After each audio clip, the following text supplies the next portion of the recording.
નમસ્કાર મિત્રો. તો જે કલમ ચૈત્રભી વસાવા ઉપર લગાવવામાં આવી હતી એ જ કલમ દેવાયત ખવડ ઉપર પણ લગાવવામાં આવી છે. તો આટલો ભેદભાવ કેમ? દેવાયત ખવડને 24 કલાકની અંદર જેલમાંથી છોડી દેવામાં આવ્યા અને ચૈત્રભી વસાવા છેલ્લા 1.5 કે 2 મહિનાથી જેલમાં છે. તો નમસ્કાર મિત્રો, સ્વાગત છે તમારો આપણી યુટ્યુબ ચેનલની અંદર. મિત્રો, તમે આ ચેનલની અંદર નવા આવ્યા હો તો ચેનલને સબસ્ક્રાઈબ કરી દેજો અને વિડીયોને લાઈક કરી દેજો. તો મિત્રો, આ પાર્ટીના નેતાઓ આવું બધું કહે છે. તો એમ કહે છે કે ચૈત્રભી વસાવાને કેમ છોડવામાં નહીં આવતા અને દેવાયતભાઈ ખવડને તરત જ જામીન મળી ગયા અને ચૈત્રભી વસાવાને હજી સુધી જામીન કેમ ના મળ્યા? તો એવો તો શું ગુનો કર્યો છે ચૈત્રભી વસાવાએ? અને શું આ પાર્ટીના નેતા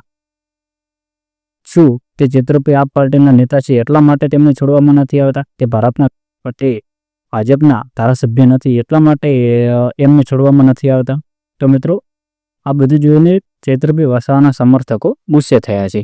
અને એવો તો શું વાંક છે ચૈત્રભી વસાવાનો કે ચૈત્રભી વસાવાને જામીન નથી મળતા અને દેવાયતભાઈ ખવડને તરત જ જામીન મળી ગયા છે?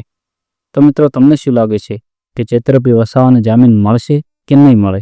તે કોમેન્ટ જરૂર કરજો અને આપણી ચેનલને સબસ્ક્રાઈબ કરવાનું ભૂલતા નહીં.